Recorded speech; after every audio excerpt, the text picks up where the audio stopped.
am so excited that you guys joined us today because we're having a messy Sunday. Now, why are we having this Sunday? Well, we've been following the Israelites and we have seen that things have been going pretty great for them, right? We had King David, who was a great king, and then we met his son, King Solomon, who asked God for wisdom, built the temple. Things were going great for the Israelites. And so we're probably thinking, must have been happy ever after, right?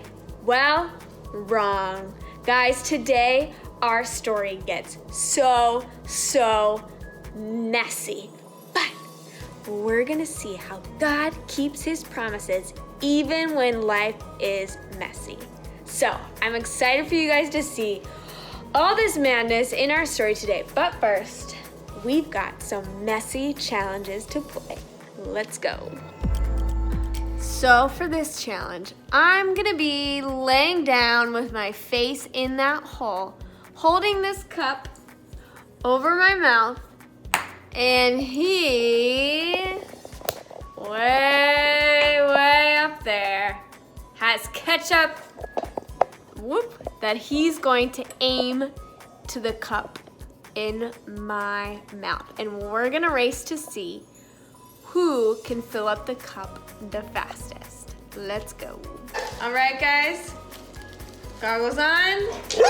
Here we go. This is so scary.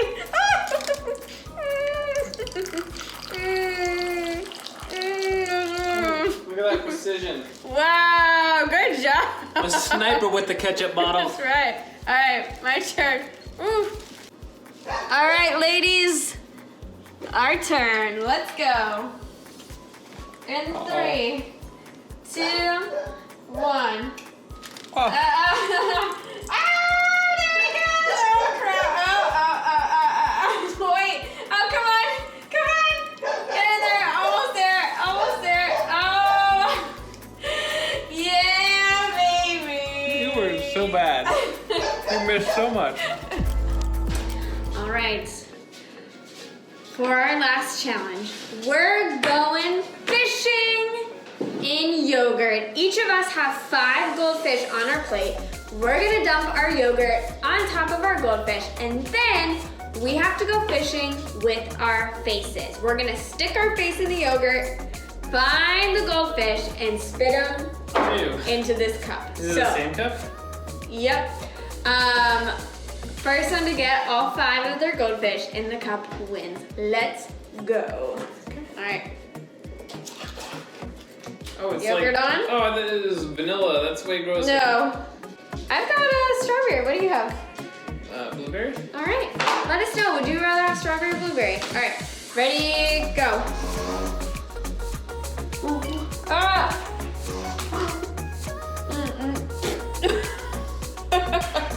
Go on.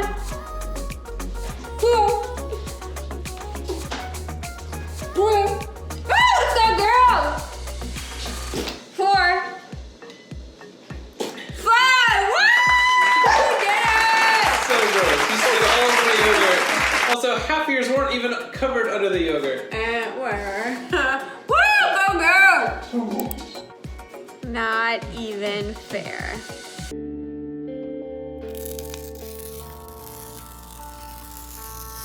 King Solomon loved God, but he did not love God with his whole heart. Solomon had hundreds of wives, and many of them were from other nations. Solomon's wives turned him away from God, and he began to worship the false gods that his wives worshiped. God was angry. God said to Solomon, "Since you have done this, I will take the kingdom away from you. You will be the king the rest of your life, but when your son becomes king, he will lose everything except for one tribe." When Solomon died, his son Rehoboam became king. The people told Rehoboam, "Your father, Solomon, made us work too hard. We will gladly serve you if you make our work easier." Rehoboam thought about it and asked his father's friends for advice. "Be kind to the workers, and they will work for you forever," they said. But Rehoboam ignored that advice. He asked his own friends what he should do. Rehoboam listened to his friends and told the workers, "My father did not make you work hard enough. I'll make you work even harder." The people did not want to serve a king like Rehoboam, so they made Jeroboam king. Jeroboam had been one of Solomon's officials. Now he was king of the northern kingdom of Israel. Only one tribe remained under Rehoboam's rule, and that was the southern kingdom of Judah. Rehoboam did not like being king of only one tribe. He planned to attack the northern kingdom of Israel, but God sent a prophet to stop him. The prophet had a message from God. "Do not fight them. The people of Israel are part of your family. I am the Lord, and I am in control of what is happening." So Rehoboam went home. Now, Jeroboam was the king of Israel, but he wasn't a good king. When the people of Israel traveled to Jerusalem to worship God at the temple, Jeroboam worried that they would start thinking of Rehoboam as their leader. So Jeroboam made 2 golden calves and told the people, "Going to Jerusalem is too difficult for you. Here are your gods who brought you up from the land of Egypt. You can worship them." What Jeroboam did was a sin. Those calves did not lead God's people out of Egypt. God led his people out of Egypt. Jeroboam led all the people to worship the false gods instead of the one true God. King Solomon failed to lead God's people perfectly. God's people needed a better king, a perfect king. Through David's family, God would send his own son, Jesus Christ, to be a perfect king over God's people forever. Jesus is greater than Solomon. Jesus brings his people together and leads them back to God. Okay, so you guys ready to see how this whole thing went down? We have here the nation we've been following this whole time, the nation of Israel.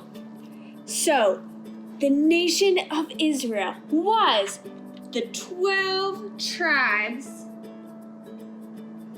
I'm getting our tribes here, of Israel. These were the 12 sons of Abraham. If you guys remember, Father Abraham had many sons. These are those 12 tribes from Abraham, and God had promised that they would be his chosen people, grow to be a nation that eventually Jesus would come into to save the whole world. So, we've seen these guys have so many different kings. And our story picked up when King Solomon, with an S, was king. He was a pretty good king to start off, right? He built them the temple where God, it was a symbol, like we learned last week, where God came to be with them. But guess what, you guys? Solomon stopped following God. And then his son became king, and he didn't follow God either. He was even worse than Solomon. So what happened? 11 of these tribes said, "We want a new king." So they chose this guy, Jay, we'll call him Jay, to be their new king. So Jay comes in. 11 of the tribes come over to be with him. 1, 2, 3, 4, 5, 6, 7, 8, 9, 10, 11 tribes come over to make Jay their king. And guess what, you guys? This nation, God's chosen people, became divided. So you might be thinking, well, they could still get along, right? Kind of like Ohio State and Michigan. Yeah, we're 2 different states, but we can still get along. Wrong, because guess what? This Jay guy, he built his own temple. And they didn't worship God at this temple. They worshipped cows. Oh my goodness, you guys. What a mess. These were God's chosen people. God gave them so many directions on how to live and follow him, and they made a mess. But does that mean God stopped loving them? No. Does that mean God stopped being with them? Did he say, peace out, y'all are crazy, I'm out of here? No. God was always with his people. And not only that, even though it got so messy, God still kept his promise. Do you know where that promise can be seen? Zoom in really, really close. This little tribe here, the tribe of Judah, that stuck with King R, is where we see God's promise, because from this little itty-bitty tribe is the tribe that Jesus would come from. So guys, even though if you were an Israelite right now, you'd be thinking, what is going on? We have two wackadoodles as king. God was still keeping his promises. And do you know what this means for us, you guys? Does your life ever get messy? Are there ever things that happen in your life that you're like, oh my goodness, what is going on? Or do you ever make choices that have consequences and it feels like a mess? I know I do. Miss H from Miss Hannah, I know I feel like life is a mess. What about you, Bella? Do you ever feel like life is a mess? Or Aiden, is your life ever just a mess? Well, guess what, you guys? In the same way that God kept his promises to Israel and stuck with them even when life got so messy, God sticks with us and he keeps his promises to us even when life is messy. And do you guys know what God's promise is to us? He says, all of this mess, if you love me, I'm gonna work it out for your good. And while we're in this mess, until then, God promises, G for God, to be with us. So you guys can remember from the story of the Israelites that today, when life gets messy, we know that God keeps his promises.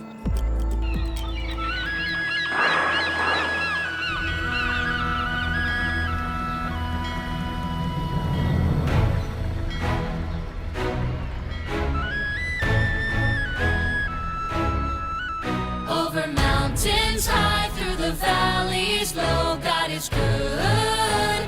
Wherever we go, from the brightest days to the darkest nights, God is good all the time. Oh, oh, oh, oh, oh, God is good. Oh, oh, oh,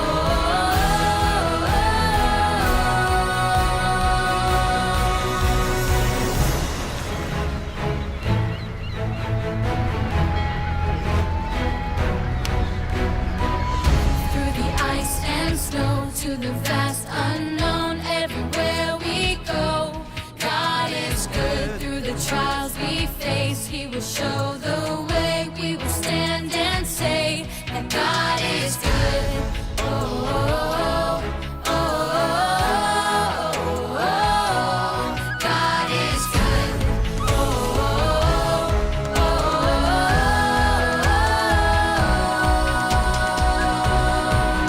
over mountains high, through the valleys low, God is good. Wherever we go,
was so good to have you guys hang out with us this morning.